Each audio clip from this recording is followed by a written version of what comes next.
Partners in Ministry, a presentation of Josiah White's Quakerdale Foundation, dedicated to growing ministry support networks, introducing people to a cause that connects with their heart, bringing hope and encouragement to our communities as we seek together to serve as Christ served.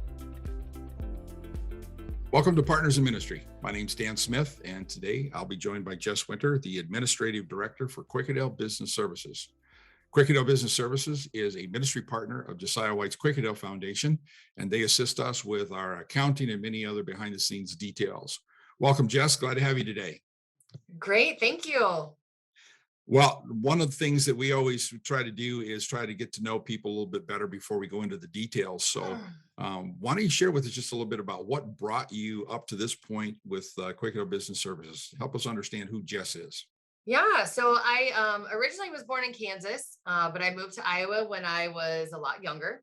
I grew up in Knoxville and graduated there and played softball collegiately for a small community college in Iowa.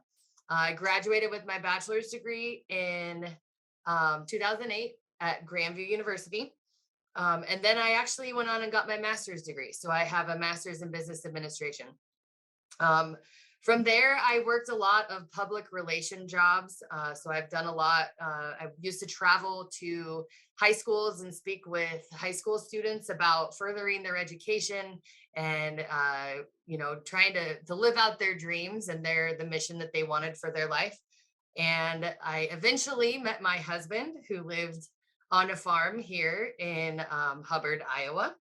And I got married to him, and now we have 3 kids and live on a large farm with a bunch of cows and a lot of crops. There you go. That's quite a change from small town Iowa to Hubbard, to Grandview University, master's degree. I'm assuming then that you joined our organization way back before we split into these multiple ministries. So why don't you tell us a little bit about your involvement with Quakerdale, how that happened, and where you are now? Yeah, so I have been at Quakerdale now for over 7 years. I initially did not see myself working in a small town. So I lived in Hubbard, which is a very small community, but I was used to driving to Des Moines every single day.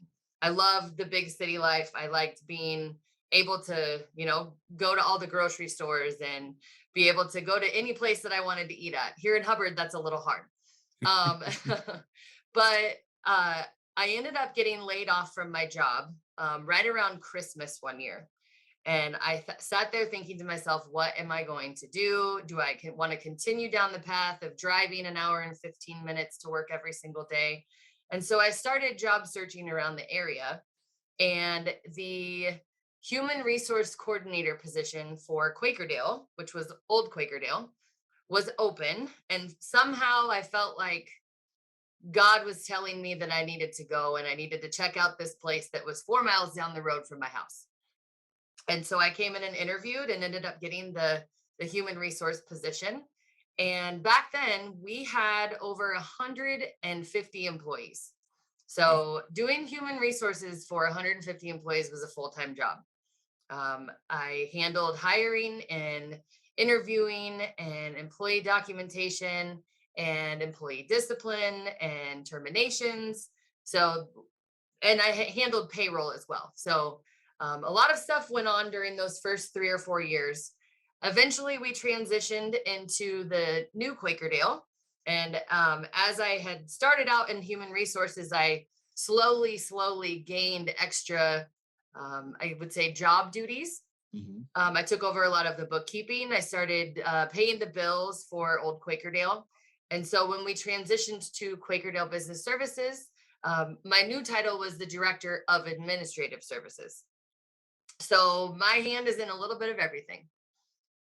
So for those people that may not necessarily be acquainted with Quakerdale Business Services, what are some of the types of things that you can help people with?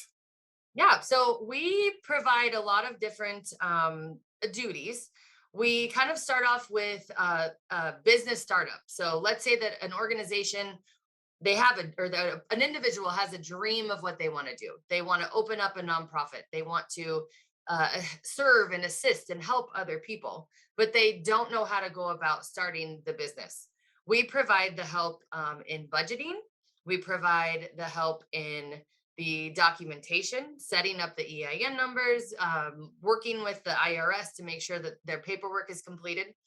We also provide accounting and bookkeeping services, payroll services. We do tax prep. So we're not accountants, but we do provide tax prep. And then we also do a lot of consulting. So we assist organizations that, have day-to-day problems and they need a helping hand. Something comes up and they aren't sure what to do, they can call us and work through their problems. We provide human resources. So, hiring people, recruiting people, retaining employees, making sure that their documentation for their employee files are correct. And then at the same time too, we also help with the harder portions of human resources, which is making sure that employees are following the policies and procedures of the organization and helping in the discipline process when it comes to, making sure employees are following the right steps. Sure. And then we also act as technical liaisons between the organizations that we work for and the companies that they're with. So whether it be an insurance agent that we're, assisting with adding things to policies, or making sure filing claims, workers' comp insurance, health insurance, that type of stuff. So we act as the liaisons between these organizations because a lot of the times they don't have time to pick up a phone and call an insurance agent to get something added. Sure. Well, from the size of that list, there's hardly anything that you're not doing. Surely you're not doing all of that. Is there more than just you there? Yeah, so Mindy Hadley is the executive director of Quakerdale Business Services, and we kind of split our duties up. We do a lot of the same stuff, but Mindy takes over a lot of that liaison communication. She also does a lot of the human resources, and she helps significantly when it comes to organizations that we meet with and providing the budgeting help when they're getting started. Sure. Yeah. I know one of the things that Quakerdale is very, very passionate about, and Quakerdale Business Services is as well, is that we're not afraid to have anybody ask us any kind of a question that they may have. Whether we do it or not, we don't care, but we will help you find somebody that will. So it sounds to me like you kind of do a lot of the same thing. Yeah, so I love it when people call me and have a question that I cannot answer. One of my main personality traits, I would say, is that I am a researcher. I research and research and research. And if I don't have an answer to a question, I will call enough people or call the IRS or call different places until I can find the right answer. So we have a lot of small nonprofit organizations in the community that come to us when they have questions and they don't know how to get the answers. We also have a lot of organizations that, sometimes it's hard to file all the paperwork necessary to keep your organization going. And people forget that, there are quarterly reports that are due. There are monthly payments that are due. There are reports that are due every other year. So we have some organizations that come to us and they're like, the state has dissolved my organization. What am I supposed to do? I don't Mhm. exist anymore. So we do a lot and we research a lot and we try to help in any way that we can. Well, it sounds to me like one of the approaches I might want to take is, if I don't know what to do, give you a call, and if you don't do it, you'll help connect me with who does. Yes, exactly. Well, I know one of the things that you listed there, which is why I really love Quakerdale Business Services, is I hate taxes. No matter what I do, I just really struggle with being prepared when it comes time to start filing taxes. Now, I know you're not tax accountants, so you don't actually do the taxes themselves. However, you guys are really, really good at helping getting things organized so that it's not such a big job.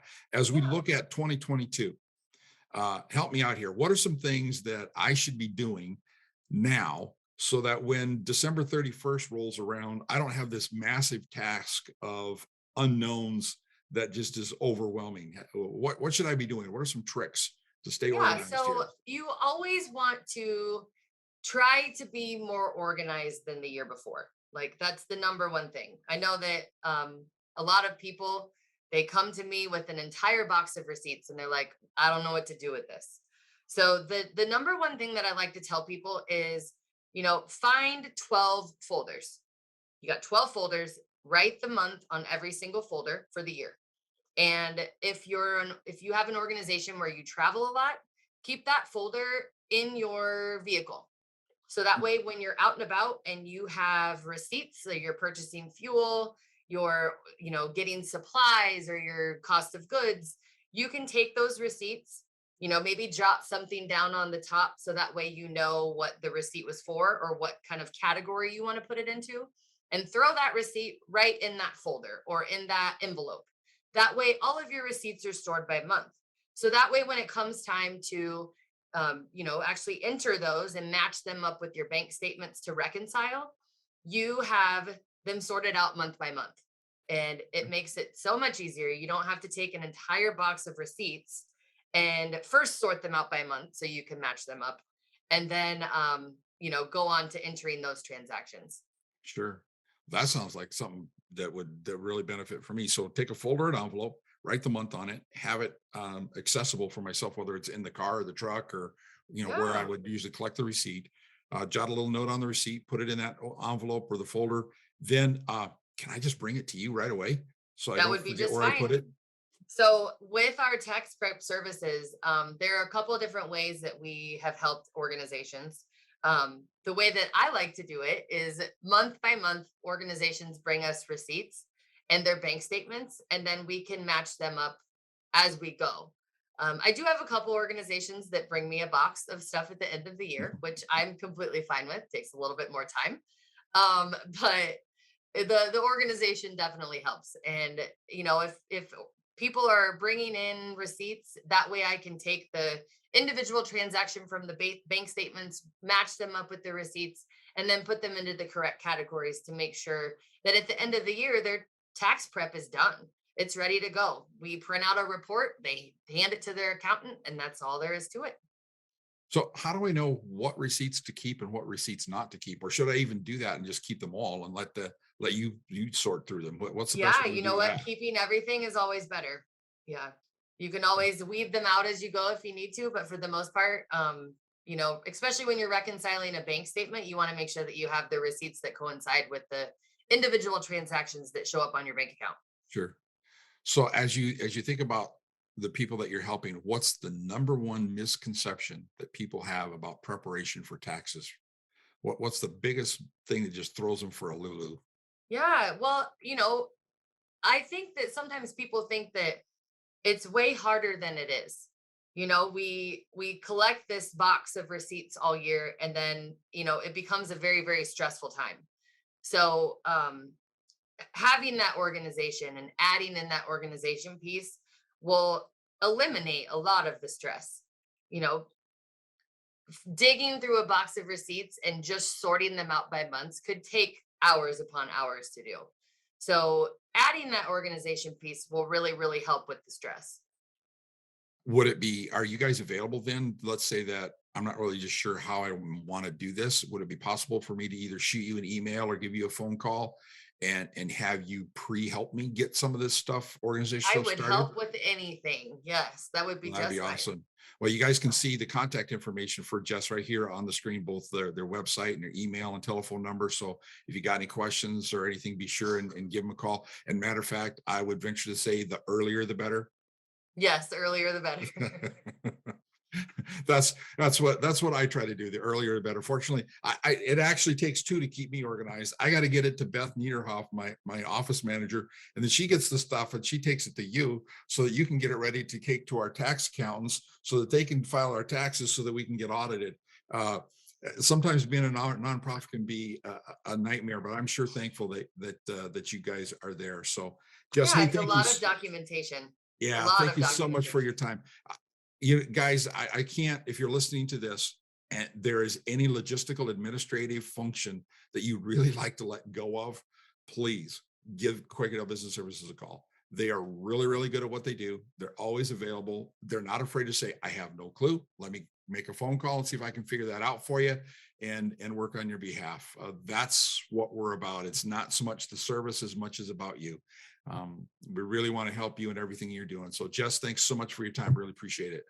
Thank you so much for having me. If you've got any questions or you'd like to learn more, you can see the information right here for Quakerdale Business Services and Jess right on the screen, or you can look at the show notes at the description of the YouTube video or on our website. So again, thanks Jess for being with us, and thank you for joining us. And until next time, let's get out there and serve as Christ serves. This has been a presentation of Partners in Ministry, a podcast of Josiah White's Quakerdale Foundation.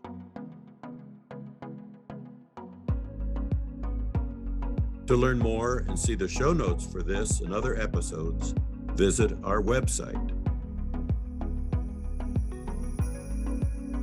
To stay informed of up and coming broadcasts, subscribe to our e-newsletter.